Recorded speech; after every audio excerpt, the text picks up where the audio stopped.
Assalamualaikum warahmatullahi wabarakatuh. Apa kabar Bunda cantik, sehat dan bahagia selalu dan senantiasa dilimpahkan rezeki yang berlipat ganda. Amin. Bu, tolong aku, isaknya. Apa yang terjadi? Apa Arnaf menyakitimu? Tanya Bibi Juli khawatir. Enggak sama sekali, Bu. Aku melakukan kesalahan besar dan ini ternyata yang membuat Arnaf sampai menikahi Falisa. Ungkap Ella takut. Apa maksudmu, Ella? Ibu sama sekali tak mengerti, decit Bibi Juli bingung. Ella menatap pintu kamar. Dia melihat keluar dan terlihat sepi. Ella langsung mengunci pintu lalu duduk di dekat ibunya. Dia kemudian menceritakan apa yang dikatakan oleh sekretaris Wira. Bibi Juli tampak terdiam dan membeku di tempat, sementara Ella terus memohon dan meminta ibunya jangan marah karena dia diam-diam sudah melakukan kesalahan besar, menjual motor mereka dan menimbulkan masalah seperti ini. Ella, jangan sampai Arnaf tahu. Kita harus mencari Falisa dan membungkam dia selamanya. Sebenarnya ibu sangat marah kalau sudah mencuri motor kita satu-satunya, bahkan menjualnya. Tapi karena setelah itu kita malah jadi kaya raya, baiklah, ibu memaafkan dirimu. Sekarang yang penting kita cari jalan keluarnya, ucap Bibi Juli menghela nafasnya. Kau memang ibu terbaik, makasih Bu, tolong bantu aku, ucap Ella senang dan langsung merangkul ibunya. Pulanglah ke rumah Arnaf lagi, buat dia menyukaimu. Ambil hatinya biar dia tak bisa melepaskanmu. Apa kau mengerti? Tanya Bibi Juli. Aku mengerti Bu, tapi aku takut dengan sekretaris Wira. Dia sangat aneh, kenapa dia mau membantu dan menjaga rahasiaku. Bahkan dia tak mengambil keuntungan sama sekali. Bibi Juli kembali menghela nafasnya. Aduh sakit Bu, cebik Ella memegang telinganya. Buat apa kau berpikir berat? Artinya kan kau aman di sana. Musuhmu hanya satu, yaitu Falisa. Kita tinggal mencari Lisa, lalu membungkam gadis itu. Apa kau paham? Tekan ibunya. Baiklah, jadi maksud ibu aku tak perlu takut dengan sekretaris Wira.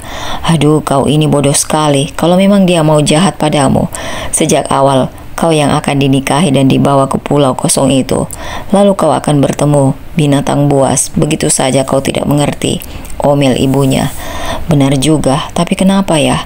Kok sekretaris itu baik sekali? Celoteh Ella menggaruk kepalanya yang tak gatal. Sudah, pulang sana, jangan pikirkan hal yang tak perlu dipikirkan.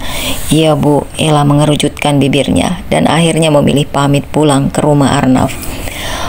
Sementara itu Manggala dan Rahandika kini sudah tiba di markas rahasia milik keluarga.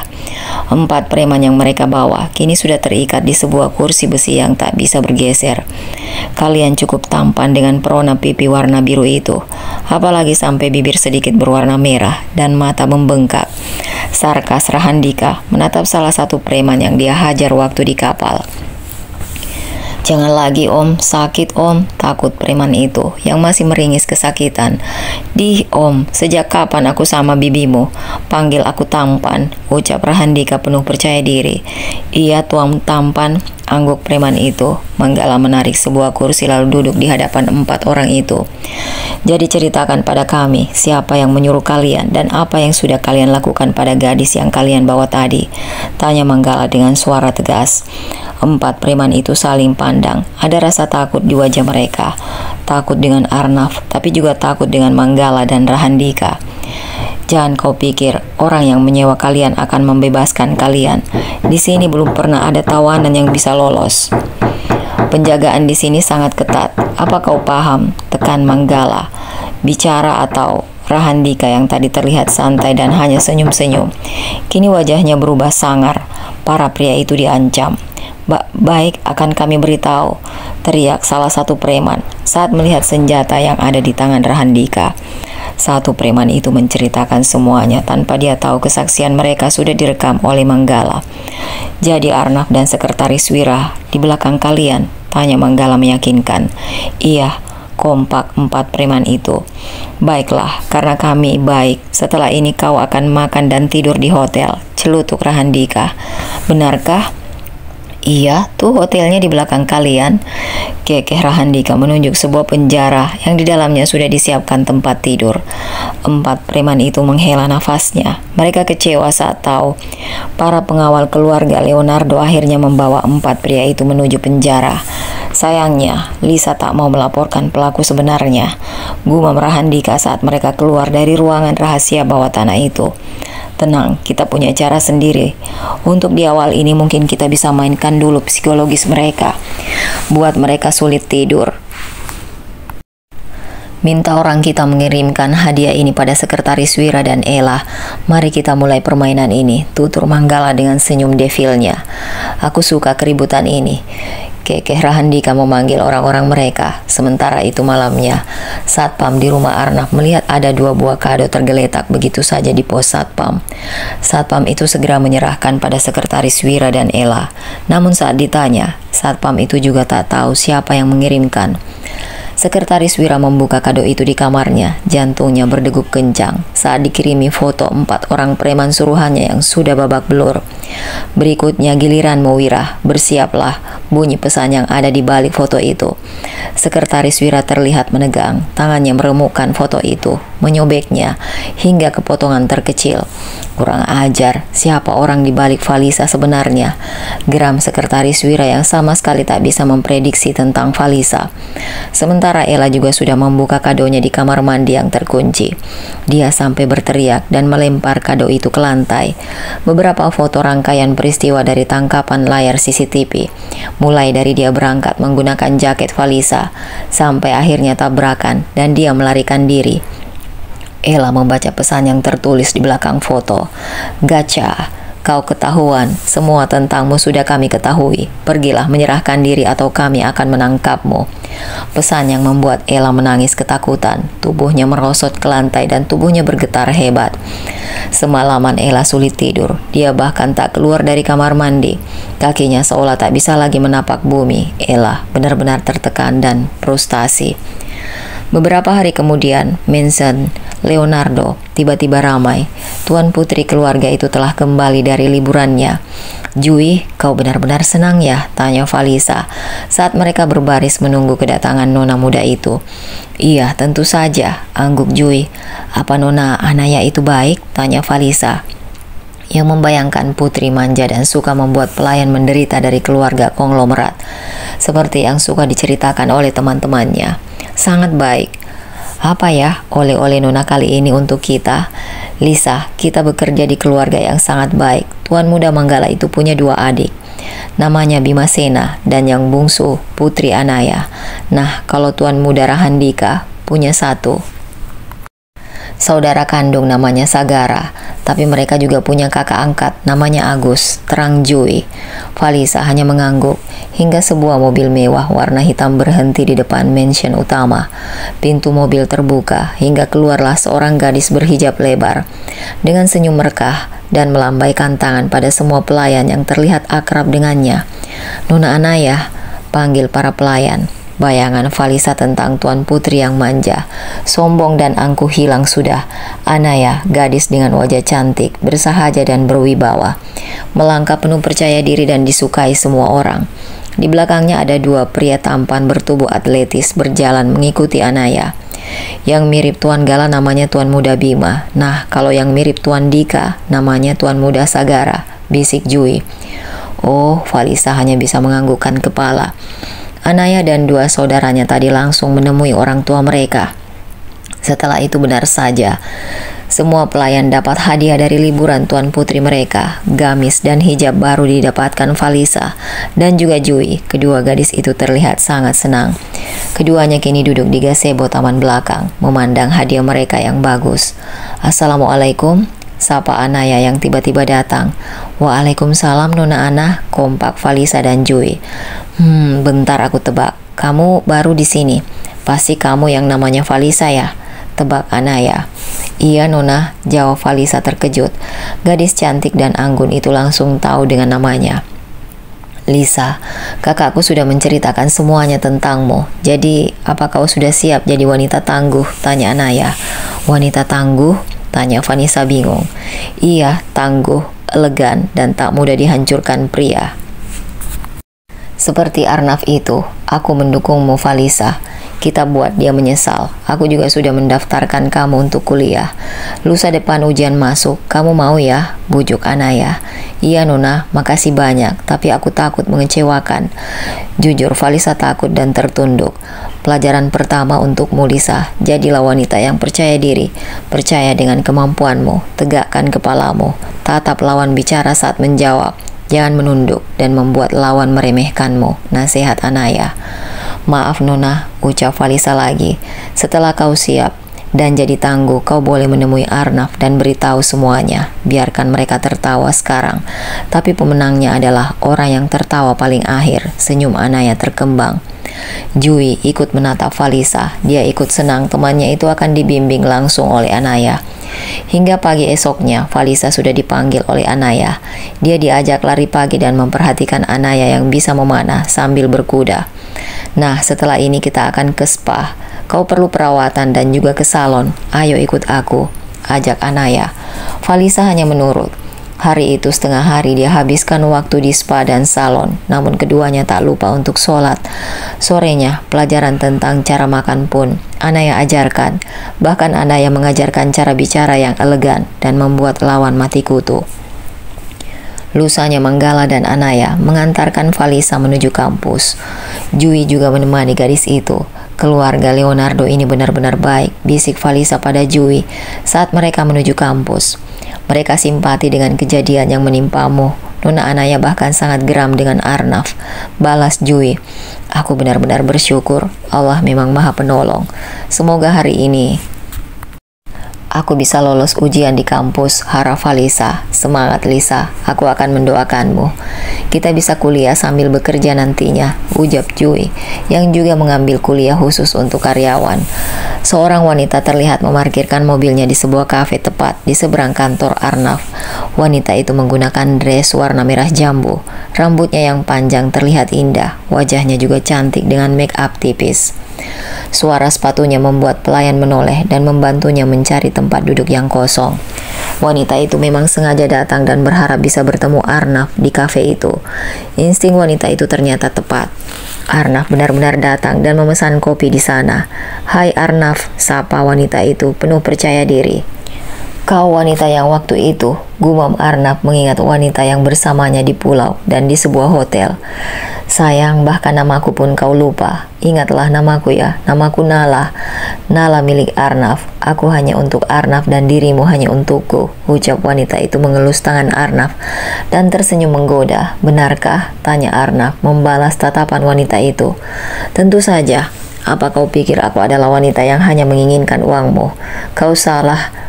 Aku memang menyukaimu sejak awal, ucap Nala kembali menyunggingkan senyum. Arnaf seolah menemukan sebuah taman hiburan setelah merasa penat melihat Ella di rumah. Lalu pikiran yang tertekan oleh Falisa. Nala seolah jalan pintas baginya untuk melupakan sejenak segala tekanan hidupnya. Kau mau makan? Tanya Nala. Iya, temani aku makan. Besok aku juga ada undangan dari rekan bisnisku. Apa kau mau mendampingiku? Tanya Arnaf saat melihat penampilan wanita di hadapannya ini sungguh meyakinkan. Tentu saja, aku akan menuruti semua kemauanmu, jawab Nala mengedipkan matanya.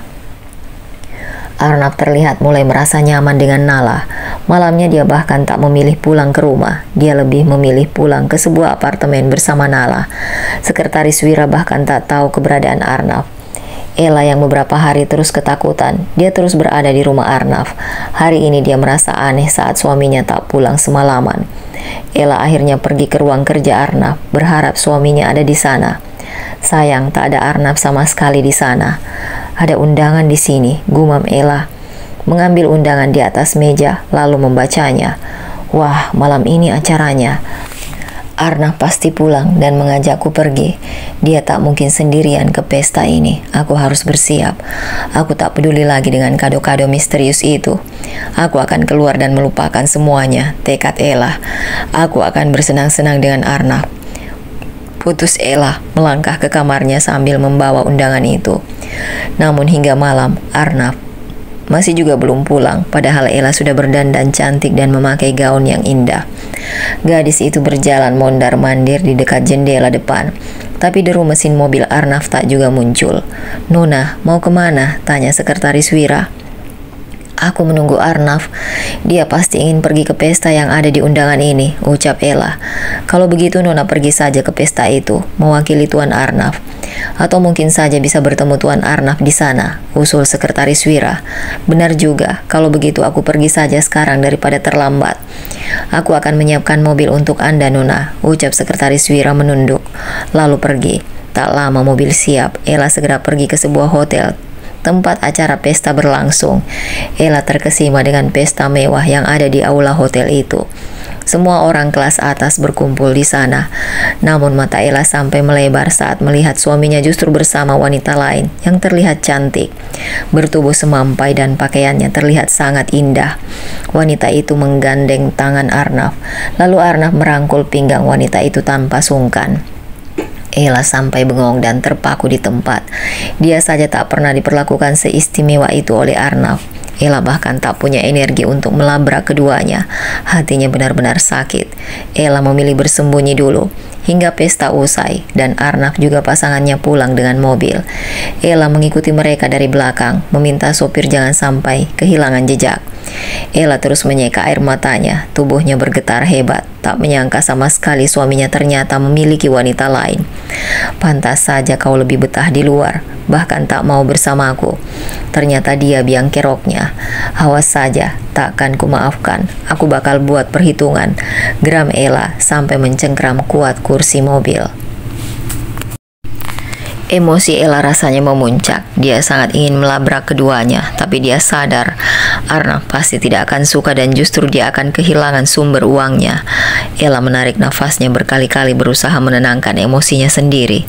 Ella menekan nomor Arnaf di ponsel. Dia ingin meminta suaminya pulang, tapi sudah sampai 3 kali telepon, Arnaf sama sekali tak mengangkat telepon. Hingga Ella memilih mengirim pesan pada suaminya itu. Sayang, jam berapa pulang? Aku kangen sama kamu. Pesan terkirim namun tak dibaca oleh Arnaf. Ella kembali menangis dan akhirnya kembali menelpon. Tapi yang terjadi adalah ponsel Arnaf sudah tak aktif lagi. Ella sudah tak bisa menghubungi suaminya lagi. Kamu tega banget sih Arnaf, aku kan istrimu. Apa sih lebihnya dia dari aku? Runtuk Ella menyeka air matanya. Jalan Pak, kita pulang. Lirih Ella berusaha memejamkan matanya. Dia memilih pura-pura tak tahu saat ini. Daripada hidup kembali miskin, aku akan menyingkirkan wanita itu dan membuat Arnaf kembali pada aku dengan cara lain. Tunggu saja, tekad Ella dalam hati. Sepanjang jalan air mata terus terjun hingga pipinya basah. Tapi Ella terus menghapusnya hingga tisu sudah berserakan di dalam mobil. Beberapa belas menit di perjalanan, Ella akhirnya sampai di rumah. Seorang satpam berlari ke arah mobil Ella. Nyonya, ada paket kado lagi, ucap satpam itu memegang sebuah kotak, seukuran kotak tisu. Ella memandang nanar pada kotak paket itu. Semua rasa takut berkumpul jadi satu. Ella benar-benar tertekan kali ini. Belum selesai masalah orang yang terus menerornya, suaminya juga ikut menambah beban pikirannya. Nyonya, apa Anda baik-baik saja? Tanya satpam itu saat melihat setitik air mata jatuh dari pipi Ella. Bakar saja kado itu, tolak Ella melangkah masuk ke dalam, tapi tiba-tiba langkahnya terhenti, seolah pikirannya kembali bekerja. Baik Nyonya, malam ini juga akan saya bakar, angguk satpam itu. Tunggu dulu, kemarikan kadonya. Biar aku yang membakarnya sendiri, ucap Ella akhirnya. Ella masih penasaran juga. Dia ingin tahu sejauh apa si pengirim kado tahu masalah yang terjadi.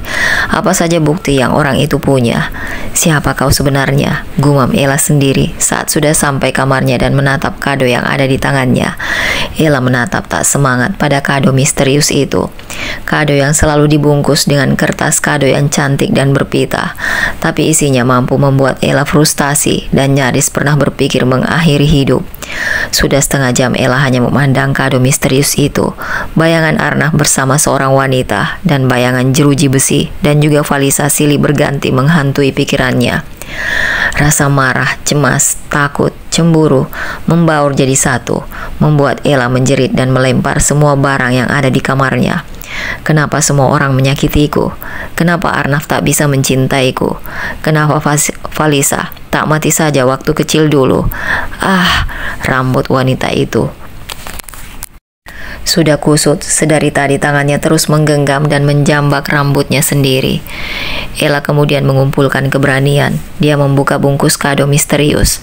Saat melihat foto yang dikirim, Ella mengerutkan kening.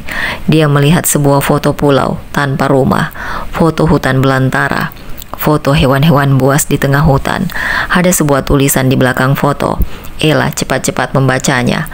Apa kau tahu foto apa ini? Ini adalah pulau tak berpenghuni, tempat Arnaf membuang Falisa karena mengira dia adalah pelakunya. Apa kau ingin datang juga ke sini? Bukankah kau yang seharusnya ada di sini? Ada harimau yang menunggumu di sini, Ella. Datanglah, atau mau aku jemput. Ella langsung melempar foto itu. Langkah kakinya sampai mundur dan mentok ke dinding. Tubuh Ella terasa lemas hingga merosot ke lantai. Aku bisa gila kalau begini terus. Apa yang harus aku lakukan? Aku takut. Aku nggak mau dipenjara, gumam Ella dengan wajah memucat. Sepanjang malam Ella meracau sendiri. Kadang meracau tentang Arnaf yang mengkhianatinya. Kadang meracau tentang Falisa dan ketakutannya dilaporkan polisi. Hingga tanpa sadar dia tertidur di lantai saat menjelang pagi. Di tengah berantakannya kamar itu, seperti baru saja terjadi huru-hara. Hari ini Falisa dan Jui menemani Anaya ke mall. Namun kali ini bukan hanya pengawal yang ikut tuan putri keluarga Leonardo itu, tapi juga Rahandika dan Manggala. Kedua pria tampan itu hanya mengekori dari belakang. Manggala terkadang sampai menyunggingkan senyum melihat polosnya Falisa yang bengong setiap melihat barang yang dipajang di balik dinding kaca. Lisa, sebagai ucapan selamat karena kamu udah diterima kuliah di kampus Albiru, aku akan membelikanmu beberapa potong baju biar bisa dipakai buat kuliah. Jui juga dapat karena kamu udah membersihkan kamarku hari ini, tutur Anaya. Makasih Nona Ana. Kompak keduanya senang. Falisa bahagia meski dia telat beberapa tahun dan sudah lulus SMA dari 4 tahun yang lalu. Tapi kini dia bisa tetap kuliah. Seharusnya kalian makasih sama aku, celutuk Manggala dari belakang dengan wajah pura-pura sebal pada adiknya. Anaya hanya terkekeh. Memangnya kenapa tuan muda? Karena dompetku yang dikuras Anaya, jawab Manggala ikut tertawa. Sabar ya bro. Kemarin dompetku udah dikuras Anaya, sekarang giliranmu, kekeh Rahandika. Sekali-sekali menguras sumur atau samudra sekalian, celoteh Manggala. Entah dalam mimpi, kekeh Anaya. Anaya mengajak kedua gadis itu masuk ke sebuah toko, meminta kartu ATM kakaknya dengan senyuman termanisnya. Sementara Manggala dan Rahandika memilih duduk di sebuah resto, menunggu ketiga gadis itu belanja. Jui sama Lisa beli aja yang dia mau ya. Aku juga mau belanja, ucap Anaya mulai memilih deretan hijab cantik yang ada di depannya. Falisa sebelum membeli justru melihat harganya dulu. Sedari tadi dia bukan memilih model atau warna yang dia suka. Falisa memilih baju yang paling murah supaya tak memberatkan Manggala. Lisa, lihat baju yang kupilih, bagus nggak? Tanya Jui sambil memegang satu baju cantik berwarna hijau muda. Cantik, astagfirullah mahalnya, celutuk Falisa, terkejut saat melihat label harga 300.000. Ih, Lisa biasa aja dong. Tahu nggak, 300.000 tuh kayak 300.000 doang buat Nona Anaya, cetus Jui. Iya, tapi kan pakai duit Gala, kasihan Gala cari duitnya, sahut Falisa polos. Jui sampai terkekeh mendengar ucapan Falisa. Sementara Falisa heran kenapa temannya justru tertawa. Please deh Lisa, kamar di rumah Tuan Gala aja sebesar rumah mbokku di kampung. Kayaknya yang perlu dikasihani diri kita sendiri deh, kekeh Jui, merasa lucu saat Falisa kasihan pada tuan muda mereka. Falisa sampai terdiam dan merenungi ucapan Jui. Tuan Gala mah, dia tidur aja duit masih mengejarnya. Usaha keluarga Leonardo di mana-mana Lisa. Gak usah dipikirin, kita lagi dapat berkah dari Allah. Udah pilih aja, ucap Jui, mengambil salah satu baju dan memberikan pada Falisa. Ayo ambil, cobain tuh di ruangan itu, ucap Jui, menunjuk ruang ganti pakaian. Astagfirullah, yang lain aja, lihat nih harganya 400.000. Ada yang di bawah 100.000 nggak ya? Gumam Falisa kembali mencari. Mana ada Neng, di sini yang harganya mehong semua deh. Gimana kalau Nona Anaya bawa kamu ke butik Albiru? Bisa pingsan kamu lihat harga baju di sana, celutuk Jui gemas dengan temannya yang polos. Emang berapaan? Jutaan sampai puluhan juta. Falisa sampai melongo, tak terbayang olehnya bagaimana butik Albiru itu. Hai, apa kalian udah dapat bajunya? Aku kayaknya nggak dapat yang cocok. Ntar aku ke butik Albiru aja, cetus Anaya yang kembali menghampiri. Non Ana, nih Lisa, belum dapat juga. Jui udah dapat 2. Lisa, ayo sini. Aku ajari cara pilih gamis yang cocok saat sama postur tubuh kamu. Kamu yang lumayan tinggi, ajak Anaya. Falisa kini mengikuti Anaya, gadis manis kesayangan Manggala dan 4 kakaknya yang lain itu, dengan santai mengambil baju gamis yang dia rasa cocok untuk Falisa. Non, ini kebanyakan, ucap Falisa panik. Oh, hijabnya juga. Kita ke sudut sana, ajak Anaya cuek, dan hanya tersenyum melihat kepanikan Falisa. Kamu suka warna apa, Lisa? Tanya Anaya saat memilih hijab. Saya nggak pilih-pilih, Non. Tapi nggak enak kalau kebanyakan, tolak Falisa. Tambah gula sama garam aja biar enak. Kekeh Anaya mengambil beberapa hijab. Nah, sekarang cobain di ruangan sana ya. Aku tungguin, tita Anaya. Falisa mau tak mau akhirnya pergi ke ruang ganti baju. Sampai di dalam pun, Falisa masih menghitung total uang yang harus dibayar kalau membeli semuanya. Astagfirullah, gamis cuma beberapa lembar sama hijab 5 aja udah berapa juta nih. Aduh, aku ini benar-benar merepotkan Galah. Pokoknya kalau nanti aku punya uang banyak, aku bakal ganti, tekad Falisa dalam hati. Falisa akhirnya mencoba semua baju dan hijab. Semuanya cocok di tubuhnya yang semampai. Hanya saja kulitnya masih dalam proses perawatan. Anaya bahkan membelikannya paket perawatan wajah dan kulit tubuh. Non, pas semua bajunya, ucap Falisa saat keluar dari ruangan itu. Oke, ayo ikut aku. Kita bayar dulu ke kasir. Habis ini kita akan cari sepatu, tas sama buku yang kamu butuhin. Cetus Anaya senang. Falisa hanya melirik saat pembayaran di kasir. Meski jujur dia juga senang bisa belanja bagus. Sama seperti orang-orang yang sering dia lihat mampir di kafe saat dia kerja dulu. Anaya benar-benar membantu Falisa. Semua kebutuhan gadis itu dibelikan. Apalagi ya, kayaknya semua udah dibeli, cetus Anaya setelah beberapa jam mereka belanja. Non, udah banyak belanjaan saya. Udah cukup Non Ana, ucap Falisa tersenyum kikuk. Baiklah, tapi aku lapar. Ayo kita ke resto. Kita balik ketemu Kak Gala dan Kak Dika. Kita makan enak baru kita pulang, usul Anaya berjalan santai menuju resto, tempat kedua kakaknya menunggu. Kedua gadis itu menurut, sambil membawa beberapa kantong belanjaan mereka, menemui Manggala dan Rahandika. Udah belanjanya? Tanya Manggala. Udah Kak, nih Ana beliin boneka baru. Lucu deh kayak Kak Gala. Kekeh Anaya menunjukkan bonekanya di depan muka Gala. Rahandika ikut tertawa. Sementara Manggala hanya bermuka datar saat boneka monyet itu tepat di depan mukanya. Kok mirip banget ya Gala? Ejek Rahandika ikut-ikutan. Tenang, Ana itu adil. Nih, dibeliin juga boneka yang mirip Kak Dika.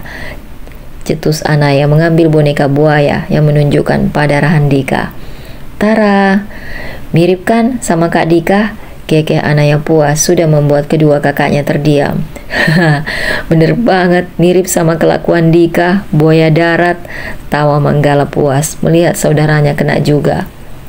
Nggak ada yang cakepan dikit apa? Masa kakakmu yang cakepnya tersohor sampai planet Mars cuma dimiripin sama buaya? Protes Rahandika. Nggak ada, udah ah, kita lapar, mau makan dulu, ucap Anaya memanggil pelayan. Tak lama mereka makan, mereka memilih meja yang berada di sudut, hingga tak terlalu kelihatan orang-orang dan tak ada orang yang berlalu lalang di dekat mereka. Anaya kembali mengajari Falisa cara memakai sumpit. Lisa, kalau makan itu postur tubuhnya jangan terlalu membungkuk dan menunduk gitu. Kamu kelihatan banget kurang percaya dirinya. Coba deh kalau misalnya ada cowok yang tiba-tiba datang merayu kamu, gimana reaksinya? Celote Anaya. Gini duduknya, biar tulang kamu gak sakit dan tetap tegap entar tua nanti. Coba deh dites misal Kak Gala yang tiba-tiba ngajakin Lisa nikah. Ceplos Anaya. Lisa, panggil Manggala tiba-tiba dan menatap dalam ke arah mata Falisa. Iya, sahut Falisa dan gugup duluan. Aku sebenarnya udah lama suka sama kamu. Apa kamu mau menikah denganku? Tanya Manggala sambil memberikan bunga yang memang ada di atas meja. Falisa terdiam beberapa saat, tak punya stok kata. Dia terlalu terhanyut saat menatap mata Manggala tadi. Aduh, itu terlalu biasa Galah. Nih, lihat masternya, ucap Dika yang langsung mengambil bunga dari tangan Manggala. Lisa, kamu bisa nggak menghitung rintik hujan yang turun ke bumi? Tanya Dika sambil menatap Falisa. Nggak bisa, jawab Falisa polos. Cintaku padamu seperti hujan, Lisa. Nggak bisa kau hitung, tapi bisa kau rasakan sejuk dan nyamannya saat bersamaku. Lisa sayang, maukah kau menikah denganku? Tanya Dika sambil menyerahkan bunga. Falisa masih bengong dan gelagapan. Rasanya ingin terbang ke langit saat mendengar gombalan pria-pria tampan di hadapannya ini. Hanya Manggala yang memicingkan mata dan menatap sebal pada Dika. Dih, sejuk apaan? Sejak kapan Dika jadi kang servis AC? Celoteh Manggala menarik bunga yang belum juga diambil oleh Falisa. Elah, namanya juga acting, omel Dika terkekeh. Kamu juga Lisa, udah tahu buaya darat satu ini cuma acting. Kenapa sampai grogi segala? Aduh, kamu ini. Kalau kamu sepolos ini pantas aja mudah dibohongi cowok, ucap Manggala gemas. Tenang, Lisa hanya butuh waktu yang banyak. Dia bakal berubah jadi wanita yang gak mudah ditipu, cetus Anaya saat melihat Falisa hanya terdiam. Lisa, kakakku itu maksudnya baik, tapi biasa mereka kan prajurit, biasa dengan didikan yang tegas. Kamu harus jadi wanita tangguh, jangan lemah lagi ya. Aku udah dengar cerita kalau orang tuamu tiada waktu kamu kecil. Kamu juga diasuh bibi yang gak menyayangimu. Selalu mau menang sendiri. Secara psikologis kamu jadi kurang percaya diri. Sejak kecil dengar makian dan ejekan yang merendahkan kamu. Akhirnya kamu jadi seperti sekarang, kekurangan kasih sayang, dan saat bertemu Arnaf, kamu seperti bertemu pangeran berkuda putih yang kamu pikir bakal buat kamu bahagia. Tutur Anaya lembut. Falisa mengangguk. Kamu belajar saja pelan-pelan. Kamu harus ingat, kamu tuh berharga. Kamu tuh cantik. Kamu Masya Allah luar biasa. Jangan dengerin omongan negatif orang lain. Fokus aja buat mikirin value kamu. Insya Allah kamu bisa kok, ucap Anaya meyakinkan dengan kata-kata dan suara yang lembut. Semangat Lisa, kompak Jui, Dika dan Gala. Aku bakal selalu dukung kamu Lisa, ucap Manggala menatap Falisa dan meyakinkan gadis itu. Makasih ya, kalian baik banget. Oh, kamu ini hatinya lembut banget sih Lisa. Gini aja udah nangis. Ayo peluk dulu, ucap Anaya merentangkan tangan. Falisa segera memeluk Anaya. Jui juga ikut-ikutan memeluk Falisa. Falisa mengucap syukur dalam hati. Allah mendengar doanya, mengabulkan doanya di saat yang dia butuhkan. Allah menunjukkan rasa sayangnya pada Falisa lewat hamba-hambanya yang kini bersama Falisa. Maka nikmat dari Allah yang mana lagi yang harus didustakan? 2 bulan berlalu, Falisa terlihat lebih percaya diri. Dia bahkan sudah punya banyak teman di kampus. Falisa mulai membuka diri. Dia juga selalu tekun belajar dan tak lupa ikut Anaya olahraga juga bela diri. Meski masih sabuk putih, tapi perkembangan gadis itu cukup cepat. Anaya juga mengajarkan banyak hal supaya Falisa jadi wanita yang kuat, berhadapan dengan dunia luar yang keras. Falisa sangat bahagia tinggal di kediaman keluarga Leonardo, berbeda dengan Ella yang semakin tertekan. 2 bulan ini suaminya bisa dihitung dengan jari berapa kali pulangnya. Itu pun tak sampai 5 menit. Biasanya hanya karena ingin mengambil barangnya atau berkas pekerjaan yang terlupakan oleh sekretaris Wira untuk diambil. Arnaf, panggil Ella saat suaminya itu pulang, hanya untuk mengambil jam tangan favoritnya. Ada apa? Cepat bicara, aku terlalu sibuk, ketus Arnaf dengan wajah dingin dan cuek. Aku ingin bicara, penting, tegas Ella. Ya udah, tinggal bicara aja, gitu aja kok repot, sewot Arnaf sebal, seolah Ella sudah mengganggu waktunya yang sangat berharga. Bisakah kau bicara lembut padaku? Aku sedang hamil. Kita akan punya bayi, Arnaf, ucap Ella berbohong. Demi mendapatkan kembali perhatian suaminya, Ella memilih pura-pura hamil. Apa? Gak mungkin, seru Arnaf terkejut sambil melotot menatap perut Ella yang masih rata. Apanya yang gak mungkin? Apa kau lupa apa yang terjadi malam itu? Tekan Ella dengan wajah meyakinkan. Arnaf menghembuskan nafas frustasi. Dia sudah terlalu pusing dengan masalah Falisa yang tak ditemukan sampai sekarang. Hanya Nala yang membuatnya sedikit melupakan segala penat. Lalu sekarang Ella menambah rasa pusingnya. Sampai sekarang dia masih tak ingat apa benar dia sudah melakukan hal itu dengan Ella. Dalam kenangan Arnaf hanya ada Nala yang pernah bersamanya berbagi kehangatan. Aku tak ingat apapun soal malam itu. Kau pasti sedang berbohong kan? Bantah Arnaf. Ini buktinya, alat tespek. Ini garis 2, seru Ella memberikan sebuah alat yang dia dapat saat berkunjung ke rumah tetangga ibunya. Diam-diam dia mengambil alat tespek yang berada di keranjang sampah. Saat pura-pura menumpang ke kamar mandi milik tetangganya, Arnaf terhenyak dan sangat kaget. Tak menyangka Ella bisa hamil, padahal mereka hanya melakukannya 1 kali. Itu pun masih juga tak ingat oleh Arnaf. Kau harus bertanggung jawab. Aku hamil dan aku mau kau ada di sini. Bukannya seharusnya kau senang, Arnaf. Kau tidak akan sendiri lagi, kau akan punya buah hati, darah dagingmu sendiri, ucap Ella membujuk Arnaf. Pria itu masih kaget hingga terduduk di kursi. Di satu sisi dia senang, hidupnya akan berwarna, dan dia jadi punya tujuan hidup lagi setelah semua keluarganya meninggalkannya seorang diri di bumi ini. Tapi di sisi lain, hati Arnaf tetap sakit. Kenapa harus dari rahim Ella, keluarga Falisa yang paling dia benci? Ella mencoba menerka isi pikiran Arnaf, tapi melihat pria itu diam saja, Ella jadi kesal sendiri. Kalau kamu gak mau bayi ini ya udah, aku bakal buat dia tiada. Aku bisa pergi ke klinik ilegal dan menghilangkannya, ancam Ella. Jangan coba-coba, dia adalah darah dagingku. Kau tak punya hak melakukan itu. Dia harus lahir dalam keadaan sehat dan gak kurang apapun. Apa kau mengerti? Seru Arnaf cepat. Dia takut kehilangan keturunannya. Ella menarik nafas dalam-dalam. Kini dia merasa punya sesuatu yang membuat dia bisa selalu bersama Arnaf. Kalau begitu kau akan menuruti semua keinginanku? Tanya Ella penuh harap. Iya, aku akan menuruti apapun kemauanmu, ucap Arnaf pasrah. Baiklah, kalau gitu kita ke mall. Aku mau nonton di bioskop, tapi harus bersamamu, pinta Ella menggandeng tangan Arnaf. Tunggu dulu, kenapa kita nggak ke dokter saja? Aku mau melihat perkembangan bayiku, usul Arnaf. Ella sampai gelagapan, dia bingung harus menjawab apa. Kalau sampai dokter tahu, maka semua kebohongannya akan ketahuan. Aku sedang mengidam ke mall. Kalau kamu nggak mau, bayi kita akan kecewa.